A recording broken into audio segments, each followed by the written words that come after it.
awareness. Guess we'll start off with the first topic. The challenges that young black males face in today's society. I'll start off by saying that yes, a lot of it is brought on by, in my personal opinion, a lot of it is brought on by society's view of young black males. But I'll be the first to say that in a lot of cases, we don't fucking help ourselves. Absolutely. Absolutely. And I'll let you take it from there. No doubt, man. You know what I'm saying? We had this talk in the barbershop. Yeah. You know the deal. Black and Latino men, we get a bad rap going at it with cops and all that stuff like that. But listen, check this out. I just got stopped by a cop the other night, right? Yeah. So for all who don't know, right? You're driving while black or driving while Latino, and it could go bad. Yeah. They expect you to do something stupid. So in some cases, I got stopped that night. I was on my way home from security out in the red carpet event. Okay. Oh yeah. I stopped. I was actually supposed to work. The Omar hit me, right. And I couldn't because I had to work. So now I'm doing like 75. I got a text from my girl. She told me the baby wouldn't stop crying. And I'm a new father. Yeah. So baby would stop crying. Congratulations on that. Thank you. Congratulations, sir. Yeah, you appreciate it, y'all. Baby would stop crying, and she was like, she gets she gets in some type of way, man. When the baby's like really going. So she's been going through that a lot. She's been home from what you call that, a good night, a casual ride where I'm doing like 65, 70 miles an hour. All of a sudden now I'm ratcheting up to 75, 80. Yeah. So I'm hauling ass trying to get over there, and the cop stopped me, and he pulled me over. I was doing 70. He said, I got you at 75. I told him that my brother-in-law is a cop in the 3rd precinct. He was like, I don't know. Yeah. And I was like, wow. He didn't care. He didn't care. Right. So I said, listen, man. I said, I'm coming home from doing security. I have the credentials around my neck from the security. I said, I'm on my way home from work. I said, my girl just hollered at me through a text and told me that the baby is crying crazy, and she gets really bugged out when this stuff's happening. Yeah. I don't know if it's postpartum, what. Yeah. She doesn't like that. And she's told me she's stressing out. I said, I can show you the text. He was like, all right, whatever. I turned the interior lights on. I rolled passenger and driver windows down.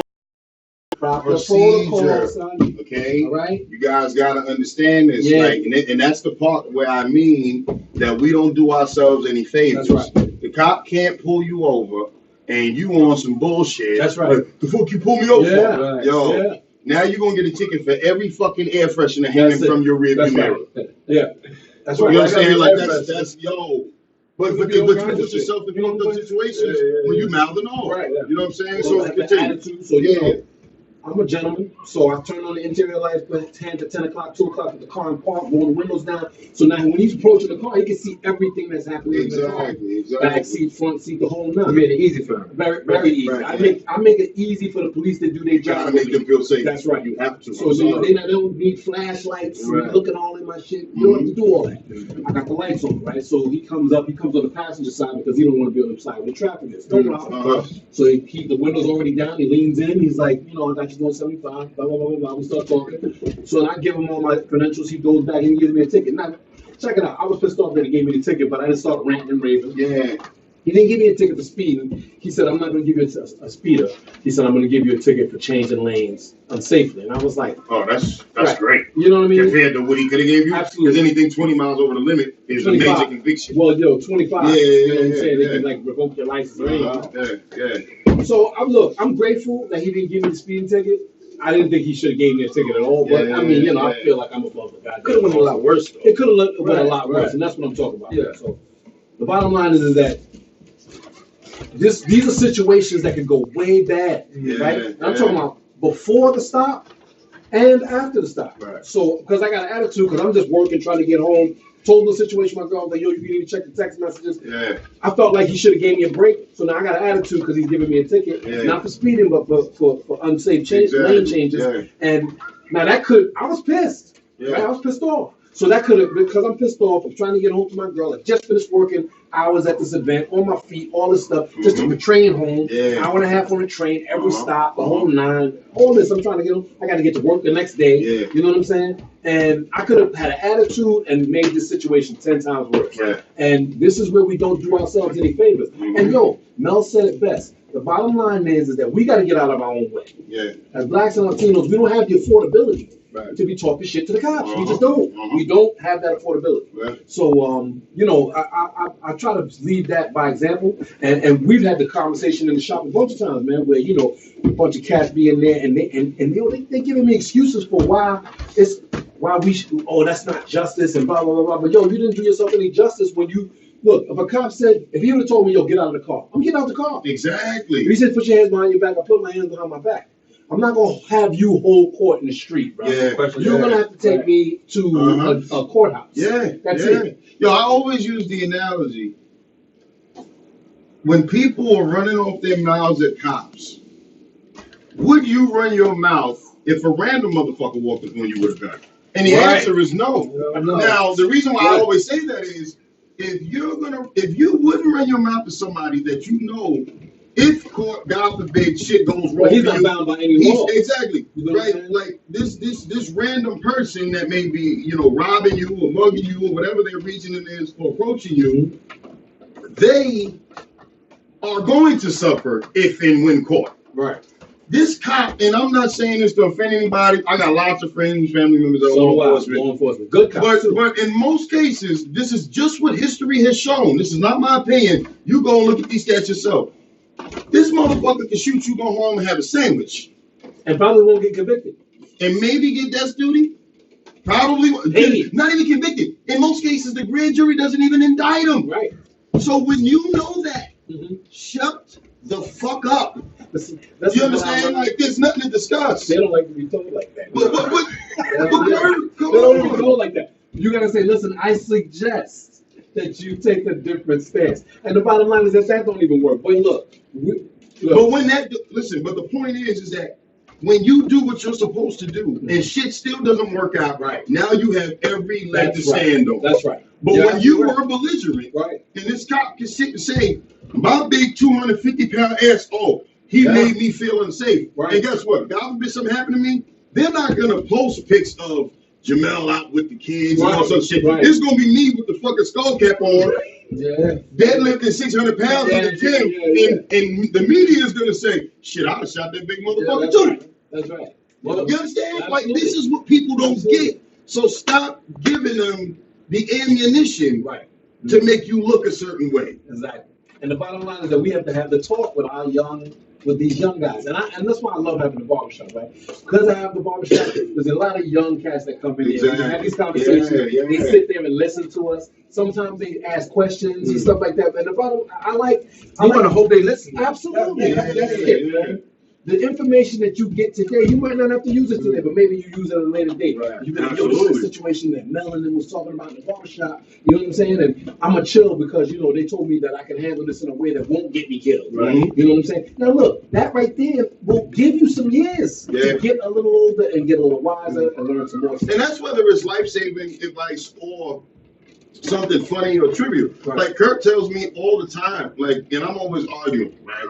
You know, people always want honesty till you give it to them. And Kurt's like, Mel, your version of honesty is a little fucked up sometimes. You know what I'm saying? He's like, sometimes people don't need to hear what you know what I'm saying? Like, kind of, maybe you go, he's like, he said to me one time, he was cut my hair a couple months ago, he said, yo, in your case, sometimes like what you want to say up front, think about that shit a couple times, and then scale it back, and then deliver it. Sometimes you gotta pull up cut on it. Yo, check it out. I was a victim of the same stuff. Not victim, but I used to do the same shit. I just victimized people with that type of stuff. I really did, because I thought that just because I was being honest and I could say whatever the fuck I wanted. You can't do that. You know what I'm saying? I don't have to be brutal when being honest. Yeah. When people say, "Oh, I'm a brutal honest guy," well, leave out the brutal. Just be honest. You know what I'm saying? You don't have to be brutal. I used to be brutal, and I don't. You know, I've learned differently. Yeah. I remember one thing journey down on the LIE. Oh God, that situation. We journeyed down the LIE. I mean, I had what I had. The speed limit. And they pulled us over like we was Smokey and the Bandit. It was horrible. Yo, how many? They had about like 5. Yo, it was like 5, 6 cops. I just told somebody this story the other day. What? Yo, they pull us over, right? Now we in his car. My ex-wife had my truck because her shit was in the shop. They pull us over. Cop walk up on his side of the bed, his side of the car. Woke up on my side of the car. Cop tells him step out the car. Another cop tells me step out the car. So I'm looking at him. I said, "Motherfucker, is that something you need to tell me?" I said, "Yo, you got a body in the trunk?" He's like, "What the fuck is going on?" He said, "Nah, man, I'm good." I'm like, I'm riding in the car with the wrong motherfucker tonight. I was tired because I'm like, we on our way to the gym. And we on our way to the gym. Yo, we had just left the dance studio where we were running strength conditioning and boxing class. Right, they all sweat. So this is the middle of January. Now I'm dressed like this. I don't wear no coat. Because I'm in other people's houses, gyms, and all that shit all day. Yo, it's like 8 degrees. But like without the wind chill. I don't know what the fuck it was. Yo, I got my hands on his metal ass trunk. He got his hands on the hood. That's real steel. Yo, that ain't this ain't no plastic ass car. This ain't no micro machine shit. So he turns around and the cops like, "Where you guys coming from? Where you doing?" He telling me, "Yo, we just came from the dance studio. You own the dance studio, you gonna rent it." I'm like, "What the fuck?" But at the same time, as we're outside on, they look at you and they go, "What did they say?" I asked them, it's freezing. I said, "Mr. Officer, now it's like it's 5, 6 cop cars there, 2 cops in every car." So I go, deep, yo, so I go, like now after like 20 minutes, I'm like, "Yo, Mr. Officer, one of y'all, can I at least put my hood on?" Because they got on face masks and shit, so you can tell how cold it is. Right. As soon as I lift my hands up, Mom said, "Yo, Billy, cuff him." I said, "What the fuck?" Wow. So now I'm looking at Danny like, "All right, what they found in this car?" Right. So I say to them, "Yo, why am I being arrested?" "No, you're being detained. But why am I being cuffed?" "For our safety." I said, "It's 12 of you motherfuckers out here and you still don't feel safe?" Yo. I'm like, even if I kick both y'all asses, I'm black Swiss cheese by the time I get to the third one. Yeah. Like, in what world do you not feel safe? And it's 12 on 2. But had you been aggressive? Yo, imagine if Kurt, everything he asked me was just Mr. Officer, no Mr. I ain't gonna lie, I said one smart thing. Because remember we had the cooler that we would keep the cold water in for the clients? Yep. So when in the midst of the questioning, it probably wasn't the smartest thing, probably by the company. Now I'm thinking about it. He says, "What you have in the cooler?" I said, "Kool-Aid." I said Kool-Aid. Yo, he looked at me and like 30 seconds later I was in the cup. That's not a cup. I'm like, damn, I wish I was cup. This nigga sitting in the backseat of the car. They cupped me and they put me for there. It was 2 cups. I couldn't get my hands on that. It was crazy. And then, as quickly as they appeared, everybody started pulling off. So I'm looking at Danny and I'm like, yo, before y'all go, like, what was the reason for this? Right. They go, "Oh, there was a robbery in the area and y'all fit the description." Right. We ended up doing some research about some, private channels. You told us about this, right? You told me about But we ended up finding out that it was bullshit. Right. And we got pulled up the connections that you had. Right. You know what I'm saying? So it just is what it is. But we didn't get belligerent. Right. I didn't get upset even though I'm freezing my fucking balls off. Right. And it was embarrassing. Like I'm handcuffed, and they didn't put me in the car immediately. But even prior to that, I'm standing there 20 minutes, 15 minutes with my hands on the side of the LIE. Anybody God knows who may have seen us, and everybody looking at me like, "What the fuck is the lady into?" We're outside on the hood of the car. And they're already going through the car. They're ready. It was like, let's look at that. They showing his everything. His glove compartment. They went in my gym bag. I threw all my vitamins out. They digging their fingers in my vitamin. Remember that shit? It's crazy. Belligerent. And that's what I'm talking about. But once again, we are alive. That's right. Because we knew how to get that done. If they're not telling me, if you are afraid, if you're telling me you're afraid, and I'm saying, "Yes, Mr. Officer, no, Mr. Officer," what does me saying, "Yo, man, fuck y'all, pulling me over for you"? What was that him? No. And you talking with your hands and all this? Nah, hell no. I lift my hands and I put my hood on. I mean, they already had their hands on. It was ready. One of them was, they were walking around. It was like this. They were ready. It was scary. Easy. I'm like, my hands are already stuck. I can't lift them up. They're fucking frozen to the hood of the car. It was crazy. Shivering like this. I'm like, I don't want to move, but I'm like this. Like, but I want to continue with the topic. One thing I'll say as far as the challenges that a lot of young black males face is kind of a surface issue. And what I mean by that is there are multiple issues beneath that that lead to the circumstances that a lot of young black males end up in the first place. And I'll pose this question to you, and to you, Jeff, feel free to chime in as well. You know, you sit behind the computer. One of the biggest issues I think that we have is in our community, the young women not choosing quality mates to have kids with. The child off, male or female, but we're talking about the males at this point, behind the 8 ball before the game even gets started. Absolutely. You understand? So, like, when you choose someone that hasn't exhibited the qualities of taking care of them fucking selves, let alone another human being. This is the example you're setting for the child. You know what I'm saying? Well, before the child even gets here, you up shit's creek. Right. I'm not being biased. I know we might catch some shit because this is going to be a real conversation.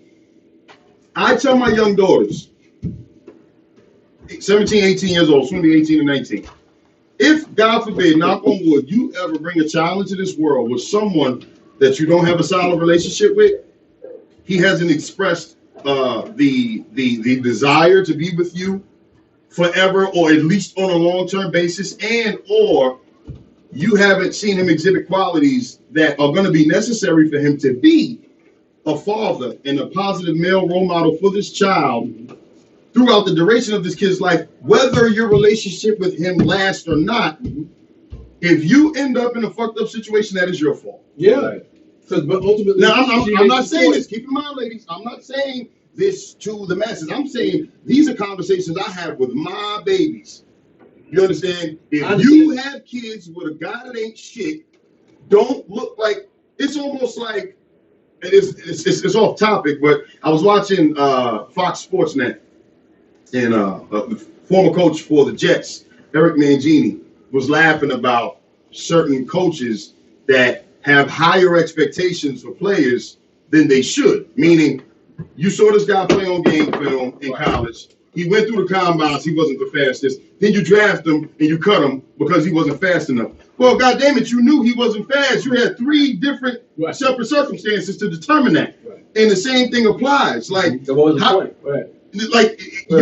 you mad that this person doesn't have qualities that they never exhibited in the first place? And the only thing I can tell you about that is that people have expectations that they expect to be met because they expect that you're going to learn to meet their expectations. And this is what I've learned through the time that I've been on the face of this earth, is that it doesn't matter where you are right now, Mel. It doesn't matter where you are right now. It's like, yo, I expect that the next time I come, my expectation is that the next time I come here, y'all gonna have a whole studio. You know what I'm saying? I want some glass partitions. You know what I'm saying? I want headphones, and I want him sitting in a booth. You know what I mean? With an equalizer in front of him. No, and that's the expectation that we set.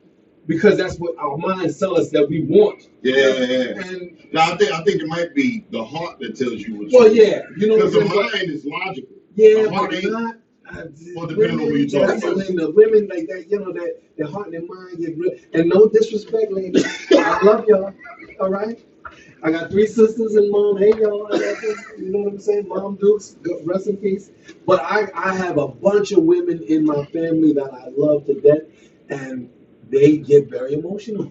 So logic is not what they use on a regular basis. I don't even use logic on a regular basis. So, women are subject to that even more. So, but back to the topic, I want young Black and Latino men to learn and have role models. That's why I'm so glad to have the barbershop.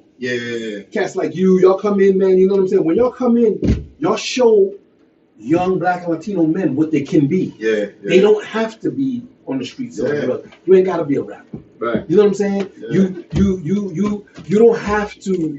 don't have to do all these things that these videos and all this Instagram and all the social media show you that you have. They're telling you one thing, we showing you another. You know what I'm saying? Exactly. You gotta lead by example. That's it. You gotta lead by example. That's it. I mean, everyone looks at everything at a different perspective.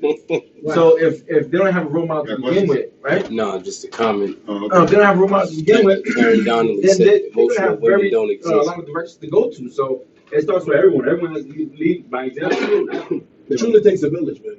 Right? Especially for us. I mean, look, it's harder for us. That's just what it is. It's harder for us. Hey, look, by our own hand, yes. So a lot of it by our own hand. It's hard. We made it harder for ourselves. But that's why you can't be you always. I tell my kids in the process of teaching them a lot of different things. You have so many things going against you, not just because of race, right? Just in life. There's so many different variables that anyone of any color has to deal with. Right. Don't be your own worst enemy. Right. Don't shoot yourself in the foot. Absolutely. Don't be an asshole. That's one of the biggest things. I tell my kids all the time. If you go on a job interview and it's between you and another person, I've seen it myself. If the other person has more qualifications, but personality-wise, they're like a dub. Right. They're like the fucking Visine guy. They used to be Visine. And you come in, you make them laugh. That's clear, sir. Whatever. But so, if you make them laugh and you have a little bit less qualifications, the boss is going to be like, yo, you know what? I actually want to see this guy or this girl every day when I come to work. There's been tons of studies on it. It's like, it could be a dead heat. The person with the better personality is going to get the job. The better looking person to get the job. Like, it's just certain things in life. You want to use every advantage that you have. You know what I'm saying? You want to use every advantage that you have. And simply just acting like you got some damn home training is one of them. One thing I wanted to touch on before we move on, because we getting a little over. Education is key too, man. Yeah, absolutely. But this is actually going to go into the next topic. And this is something that we discuss in the shop a lot too. How young women, are one of the bigger keys. Now, to me, it always starts at home with the parents. But outside of that, outside of the village, some might consider this part of the village. You young women and y'all expectations of these young men have a lot to do with what's going to help clean this shit up. And I say this because, mark my words, if every young woman decided tomorrow, magically, okay, we ain't dealing with none of these little skinny jean wearing motherfuckers with their pants hanging halfway off their ass. If you ain't going to class, if you don't have something going for them for yourself, watch how many of these kids pick their pants up, get their shit together. Because a common knowledge to those who are in the know, let's say, is that once young boys hit a certain stage in their lives and become men or start becoming young men, for lack of a better word, ain't nothing we don't do that ain't putting us in a position to get some ass. Like, sex is the motivation. You understand? Women are the motivation. Right. So when men do shit, it is with the thought in mind that this is going to attract the opposite sex. You understand? I was joking with somebody about this at work, 2 teachers at work today. I was like, yo, men don't like nice shit. Men like nice shit because they know it's going to attract women. Who get no? Listen. I don't totally agree with that. No, it's not in totality. I watch my ass because that's what I was taught to do. Right. And I get appreciated because that's what I was taught to do. But the thing is that in most cases, like you understand, like men go above and beyond. A lot of dudes will do that to impress the ladies. Right. You understand? Like that's a fact. It's like putting on a poker face and putting on this disguise, and then you're meeting this girl because you think that's what she wants you to look like. Yeah. Several years down the line, you're like, wait a minute, this ain't the same person. Right. Yeah. You know what I'm saying? She went to represent. Yeah. Steve Harvey just said, I don't agree with everything Steve Harvey said. I agree with some of it, but he said, when I was in school as a young man, I was taught graduate high school, go to college. Because there's a bunch of women there, and that's a good place to meet women. Then I was told, graduate from college, get a good job, because making good money and being a stable provider is going to attract women. Right.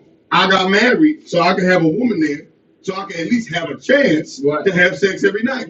People don't like to hear that shit, but that's the reality of what the shit is. I just want to live in Gucci. I just want to be able to get something every day. I don't know. That sounds crazy. It is crazy. Because what do you want for yourself? Listen, but the thing is those are the narrow-minded thoughts of somebody who has it. But we're all social creatures. I don't give a shit what nobody's like. We all in young guys' defense, because I meet a lot of them that come into the barbershop. Yeah, there's a whole generation of young Latino and Black men that are not rocking like that. You know why? Because they've seen their parents fuck marriage. Absolutely. And the bottom line is that That's they really are doing things differently. They're not just jumping in relationships and getting because they don't see dad lose half the shit. Man. And they saying it's cool, they're getting educated. Yeah. You know what I'm saying? And they're doing things to push, to push something more positive to the forefront. Yeah, because I mean, here's my thing about that with the whole thing that Steve Harvey said. Okay, I get it. I don't know how broad he was making it. If he was just saying it, just on just a broad. Somebody had asked the question. I forget exactly what the exact question was. It's actually a pretty popular clip. Oh, okay. From his show that's floating around on social media. But my whole thing is a question I posed to the three of you: if the women in your lives right now, if they weren't there, you would just stop. No, nobody's saying that. No. Let me finish. I'm saying based off of what he was saying, how he was saying it. Are you just gonna stop and be like, well, ain't no in-house, sex? So I'm just gonna, you know what I'm saying? So but the thing is that it's still I'm a walk in this store. You become single. The motivation is still there. That motivation don't go nowhere. That's the point. Right. If you're in a relationship and then it ends, you might be, you're heartbroken, whatever, depending on the circumstances.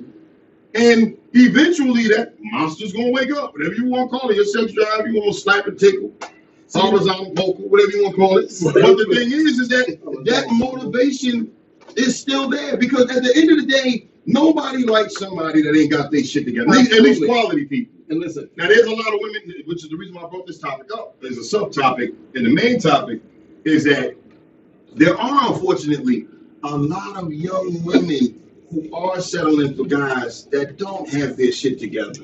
Jillian Gibson just said there's too much free ass, so you don't have to commit anymore. Jill. Jill knows exactly what she's talking about. Yeah. And what's the deal? Yeah. Listen, I heard a comedian, everybody knows Dave Chappelle. Yeah. He said, if pussy was a stock, it would be plummeting. You know what I'm saying? Because the market's been flooded with it. Yeah. And it's the truth. Yeah. That's the absolute truth. The bottom line is that a lot of young girls are giving it, a lot of young women are giving it away too free. And the bottom line is that, seriously, guys think it's like a right that they get that. Right? Well, when he's listen, I'll tell you. A lot of young guys think it's a right. This is why I say, but this is why so many women give it so easily. Exactly. But this is why I say, I couldn't imagine how different my perception of life in general would be if I came up during this era. Because you turn your phone on as a young man, and you wake up in the morning, and the ritual with most of these kids, they scroll on their social media, and you see more twerk videos. Right, and ass clapping in your face. Listen, bro. Then anything. Well, let me ask you a question. So the thing is like, can you blame these young boys? I didn't see that much ass. Listen, I had to go out of my way to look at some naked ass. You're right. I had to steal my dad's porn. You're right. I steal my uncle's porn. I had to watch it and rewind that shit back the way it was before I took it. It took thought for me to get in. I had to really get in that. Put the counter on and put it. That shit was at 23:38. But I had to get it. But I watched that show all the way to 42:36. I got to rewind it. So that's what I mean. It's like it wasn't so much out there. Like, it's like, but that's not an excuse as far as I'm concerned, because check it out. But Kurt, come on, you know nothing, because the young mind is impressionable. It's easy for us to say that. Absolutely. You at 50 years old, me at 36, Dave at 30. Danny at 34, Jeff at 41. Because we're already set in our ways. Could you imagine? All these kids got cell phones now. Being 13, when you first imagining like what you're just coming into your own as an individual. You're still trying to figure out who you are, what you like, and your brain is being hardwired to where just looking at asses is easy. I'm 36 and I'm getting tired of seeing the twerk videos, bro. I'm like, what else do you have to offer? They have information. That's crazy. They have access to stuff that we never had access to. But with that being said, they also have information to more positive shit. They have access to more positive shit than we ever had access to, too. Yeah. So, and there's people that are making choices. It's our job as parents. That's what I was going to say. To make sure that we point them in the right direction. Because I got nieces and nephews that I'm so proud of. Yeah. All right. Yeah. Seriously, man, they didn't come up with no silly shit. My sister made sure that my brother-in-law. But it goes back to starting at home. That's right.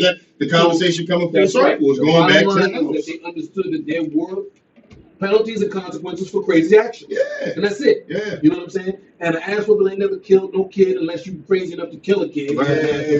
But the bottom line is that, they made sure that they stayed in line. Mm-hmm. And that was the deal. And, you can't be putting your hands on your kids today and all that stuff like that. And I can dig it.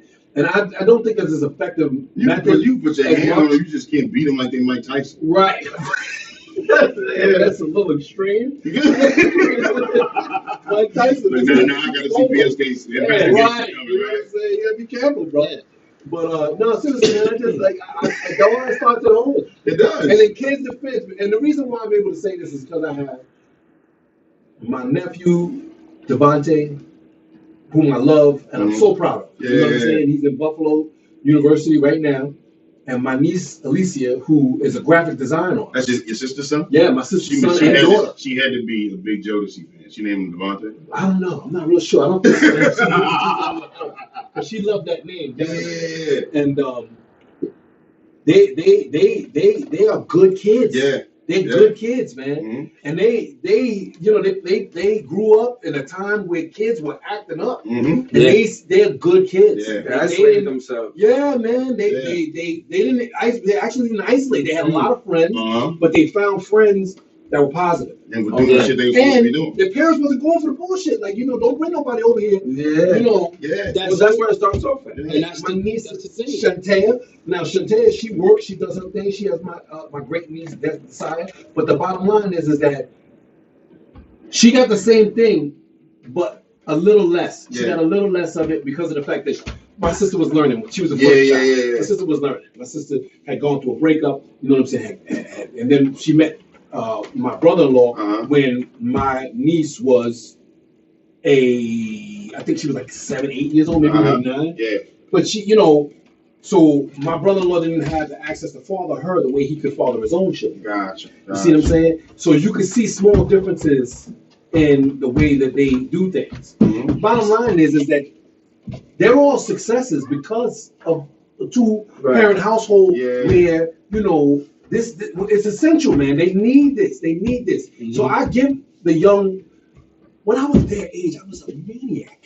Right? I was out of my fucking mind. Right? So I tried to be. Right. I didn't have any discipline. Yeah. My nephew has discipline. My niece has discipline. My nieces have, I didn't have discipline. I went away to school and it's all on the person itself as well. This is what I'm talking about. It can't always be on the parents' fault because this child gotta do this. No, it has to be all right. You gotta want to make that change. Right. And that comes hand in hand with if it was taught to you the proper way. That's what I'm talking about. Right. If it's taught to you the proper way, then all right, now you got the option. You go down this lane. Fuck up, do whatever you want to do. When I want to follow this lane where I want to help you get to where you want to be. When I went away to college, I didn't have anybody before me to tell me how to act when I was in college. Yeah. Away at 18 years old, I was bugging out. I was drinking all the time. I was bugging out. Yeah. My nephew got information from his father. He got information from me. Look, I might not be able to tell you what. He learned. He was able to learn some of the do's and don'ts. Yeah. That helps. I'll tell you something else that I find comical, and this is by no stretch of the imagination a knock on certain people who find themselves in unfortunate situations, even though all of our choices are our own. Okay. In the black community, in the brown community, the Latino community, I see, and I've had this conversation with Danny before, had this conversation with you, had this conversation with Jeff. Why does it seem like there are more parties and celebrations, motherfuckers getting out of jail, than kids getting out of college? Now that's so rough with that. I'm sorry, bro. No, but I like being real. No, because let's call it what it is. We got these impressionable young kids that are looking up to certain people. Yeah. And they, a kid 9, 10, 11, 12 years old, they see Uncle Ray who in and out of jail, and this motherfucker gets treated like a celebrity every time he comes out. Right. Okay? And then Cousin Mike then graduated with a bachelor's and master's, and he come home to, hey, what's going on, motherfucker? Right. You know what I'm saying? Say it with your chest. Like, it's insane. That's something we have to start putting more emphasis on the positive. Right. And not so much on the negative. But like I hear more parties, yo, we're gonna get drink. My man just came home.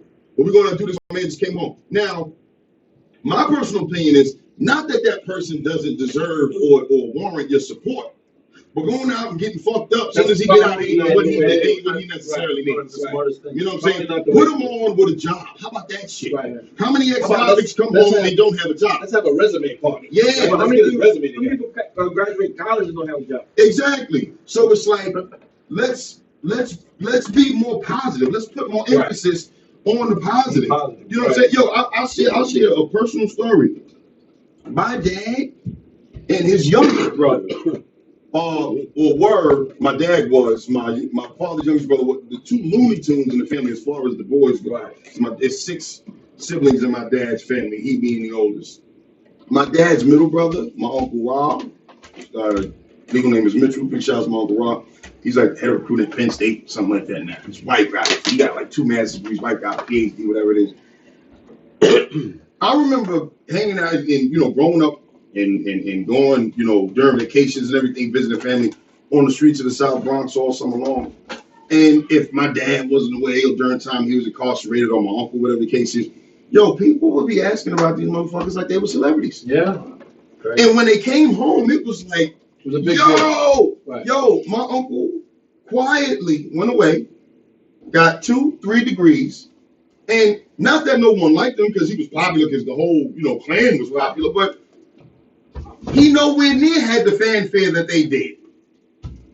You understand? And I'm gonna tell you, being a young male, at a certain point before I came into my own, and my dad, grew out of his shit and was like, listen, if you ever even think about trying to do any of the shit that I did, I'll kill you where you stand. Word. Yo, there was a part of my life as a young boy where I was kind of torn, like, is being a tough guy. Yeah. Is that the way to go? Is that the way to go? Or be the brain? Because being the brain and being a smart kid was great within family circles. Right. You know what I'm saying? Oh, he made the honor roll. He did this, he did that. But the family got the girls and made money. Yeah, exactly. Like so we got to do a better job as far as the images and the imagery that we're giving to these young kids. And because it puts young boys in tough situations. Like I see it every day at work, man. These little boys walking around, their pants hanging down and all that shit. And I laugh because some of the, and it's the same story over and over again. This story ain't new. These young girls, some of the prettiest young girls in school are after these guys. And I'm sitting back laughing because I'm like, the kid who's like, seem a little nerdy, but he, plays sports, does his homework, that motherfucker's gonna be a mechanical engineer one day. Exactly. And you're gonna be knocked up by this kid that's walking the hallways and doing nothing with himself. I'll talk about this. And then you're gonna be taking bus trips up to Fishkill every goddamn weekend for 7 hours. So you get old enough to realize. And then, you know what I'm saying? Mike, who had the glasses, but 20 years from now he gonna have the contacts in, hit a little growth spurt, and now he's like. It's like that movie with The Rock. Right, big chunky dude. And then you sit back. Now you sitting back. You flooding his DMs. Right. So my damn, I should have had you when I had the chance. And he looking at you like, shit, not 4 baby daddies later. You know what I'm saying? Like, it sounds offensive, but I'm just like, these are real life situations. That's the way it's headed. Yo, Jeff got up. All right, we have Tracy Bad Mormon. She said black women have the highest education level. More black men are becoming more educated, yet we are the least likely to get married and unify our wealth. Do you believe other races or cultures marry for love or for business? I think it's a little of both. Hold on. She said, growing up, people especially, I'm sorry, it's kind of messed up. People, especially men, would talk about marriage with I think she says, with a poor taste in their mouth. Mm-hmm. So, I mean, just settle. Yeah. So to her main question is, do you believe that other races and cultures marry for love or for business? Both, can I? Yeah, do you think? I'd like to say that, first of all, cool, that's a good question. That's a great comment. Well, Tracy, big shout out to Tracy. She's always been smart. Yeah, no so doubt. I know she really coming with no dumbass comments. So check it out, right? I agree with her that I think it's a lot of it is where you come from. If you come from a household where there was a successful marriage, you probably be okay with marriage. But if you come from a household where there was an unsuccessful marriage, you probably won't be. Yeah. You know what I'm saying? So I think that's the thing. The other thing is this. I saw something with a sister from the Nation of Islam, and she talked about the fact that the African American culture is the only culture that's ever been taken where the female was pushed to the head of the table. Right? No other culture has ever gone through this. Yeah. No other culture has ever gone through this. Yeah. So we're talking about a society that we live in takes the black woman and puts her at the head of the table. Through the mass incarceration, through drug addiction, through all kinds of things, right? Puts her at the head of the table, and it tells her that she's the backbone of our culture, right? No other culture does that. Yeah. So yeah, I think that we right now. I think that we suffer because of that. Yeah. So marriage has a bad taste because no dude wants to go and be subject to a woman who possibly makes more money than him. Right. Feels intimidated by her. Has her talk to him in a way because a certain type of way because of the fact that she might make a little bit more money. I don't need you, motherfucker. Yes, right. So a lot of not saying that you, Tracy. I think a lot of things have been set up so that situation exists, and it's a destruction to the nuclear family as far as black people are concerned. Yeah. Now, the bad taste is just like I said. I think that the bad taste it has to do with people's experiences. Well, I think the bad taste, and you said everything that I was actually going to say. The bad taste to me has come from the last generation or two, due to mass incarceration. Tracy said thanks, guys. Yeah, no problem. Yeah, keep the comments coming. Due to mass incarceration, due to the drug epidemic of the 80s and 90s, crack epidemic.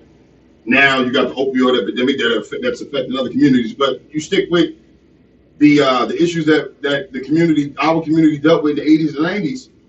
Even if you go back to the 70s, technically, we're like 2 generations deep with young women, young black and brown women, seeing their mothers and grandmothers do everything by themselves. Right. So this is like the 3rd generation that's coming up.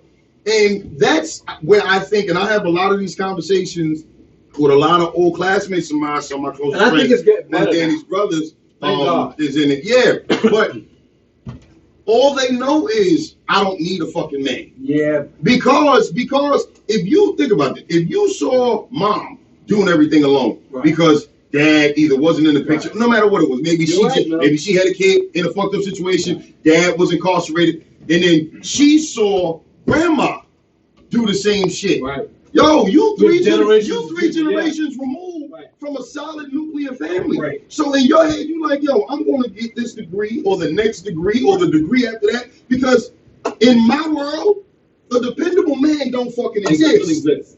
Now that creates this roadblock because when a guy like you or me shows up, yo, we got this impenetrable fucking force field that we gotta break down because we ain't fighting her. Yeah. We fighting her. Right. We fighting the shit that mom told her. We fighting the shit that grandma told her. And I by no means am saying that they were wrong. They did what they had to do given the circumstances that they were in. The problem is nobody set this young sister up to say, listen, we did what we had to do. But if Mr. Right shows up, you might want to water some of this shit down a little bit. Submit. And this is the problem. You might want to water this shit down a little little bit. bit. That it's on us, right? And I was talking to my family about this when we saw that video with the sister from the Nation of Islam. Look, I know that people talk about black women like they have a problem submitting and, they're very strong-minded, strong-willed, blah, blah, blah. Some that came out of those situations do. Absolutely. Some that came out of those situations do. Here's the deal. Maybe they would submit and we gave them something more positive to submit to. Well, that goes, this goes all the way back to full circle, Kurt, because if the young males, the minute that you, listen, and I'm not saying nothing to. Go ahead. No. We got a question to ask you. No, I wasn't. I was going to say something. If the young males are not being taught how to, at the end of the day, I came from a 2-parent home, and I still about that. I mean, I wilded out. But Kurt, and my you had a center. Given what was instilled in you, absolutely, as the one to come back to. Right, that's the thing. If you didn't have that, Kurt, you wouldn't even be here right now. Well, I mean, you could be. Let's call it what it is. I would have been a lot. Let's call it what it is. When you got back in the right frame of mind, you resorted back to what you were taught. Absolutely. If you want to I wanted you to finish what you were saying. I was. As far as like, look, the point that I was making, I was talking to my sister and my brother, and my sisters and my brother, and I said, listen, man, the bottom line is that when black women are complaining and they're being labeled as angry and uncontrollable and non-submissive and all that shit like that, the bottom line is a lot of times we haven't given them something proper to submit to as black men. I agree. So now. What I understand is that, and I'm like, it's crazy because a lot of people will be like, well, you know, this big Kurt, he with a white girl, you know what I'm saying, or whatever. Look, I looked for my sister, I couldn't find her. That's it. You know what I'm saying? But the bottom line is that, and it has nothing to do with my lack of strength or inability to deal with a black woman. I wanted somebody of my culture. It would have been easier. Yeah. It would have been easier. I didn't find her. Right. But I had given myself time to build myself into someone that a woman could submit to. I came across some beautiful black women that were professionals, and you know what? They didn't fucking want me. They wanted the guy on the fucking street selling the crack. Right. They wanted the guy that they're educated. Yeah. They got jobs. They got their shit together. They're pretty. The whole shit. They didn't. I was a clown. They want the bad boy. They wanted the bad boy. You were cornball. I was a cornball to them, and they when I walked up to them and politely asked them as a gentleman for their number and could I possibly take them out to dinner, and I wasn't calling them ma and all this bullshit. Yo, let me holler at you for a second. Yeah, it was crazy. Hey, yo. It was crazy. They didn't want me. Hey, yo, Juicy Booty. Let me I holler found at out you. later I found out later on that they were with some dude who was going back and forth to jail and got pregnant by him and all this shit like that. And I'm not saying all black women do that, but you know what? That's what happened in a lot of different situations. Sabrina Vicio, I hope I'm saying it right. Forgive me. Sabrina Vicio Morales. She said, "Color isn't the factor." She said, "Myself and my mother were both head of household." She said, "It depends on the relationship and values and goals we were raised to believe." And I definitely agree with that. I could say, but the question is, was she the head of household? Given it, like, was it based on the circumstance that we're talking about? Because that crosses all racial barriers. There's racial barriers, but there are also things that are unique to our circumstance. And what were you about to say? No, I was just not necessarily the race aspect, but I'm listening to everything you guys are saying, and me personally, both my parents were together for eons. Then they separated and remarried since and everything. And but the one thing that I grabbed from both of them, the one thing that was it's always been dope from both my parents is we never coming up. I never saw the shit they was going through behind closed doors. None of us did. None of us did. That's an old school trait. If mommy says something. And I tried to be slick and what your mother said, and that's that. You know what I'm saying? They could have been at each other's throats that night. Right. And but damn it, what she said. That's it. And the one thing I feel like with the value of marriage and what that means, the word marriage, all of that stuff with the whole, I guess, institute of, if you will. I hate using that term, but I got a lot more as a black man. I got a lot more of it from my mother than I did my dad. Okay. My dad used to tell me, he said, "Listen, you ever want to look your best? You ever want to be your best? You ever want to something that's gonna push you to try your best? Talk to a black woman. Talk to a black woman that's been through something. Yeah, absolutely. I never heard my father say anything bad about my mother vice versa. That's right. You understand what I'm saying? So certain times those values and the culture that we're in, it all, like you said, Dan, it all is stem back to what's happening in that home. Yeah. To one of your points earlier, Mel, it's hard for us to say, "Hey, could you imagine if we were coming up?" Yeah, I can. Because my parents are my parents. Yeah, Right. Your parents are your parents. Yeah, If you was 13 now, your dad is still your dad. Yeah, that's right. Whether you got a cell phone or not, and you can look at some ass or not, what you doing with that phone? You gonna smack that phone out your hand and say, you got a problem with that? Let's go outside, I'm gonna show you something. And that comes to the value of parents nowadays trying to be the kid's friend. And that's it. There's so many things that are culturally. I look at these kids walking around. I see mothers and fathers on the social media where you have the moms posing with the sons like, oh, we so cool. Yeah. What? Yeah. Like what? My best friend. So any woman that he brings in the house, your mom, whatever, go over there, mommy. I ain't talking to you right now, but he's gonna be treating her how he feels like he can behave with you. Right. There's the standard.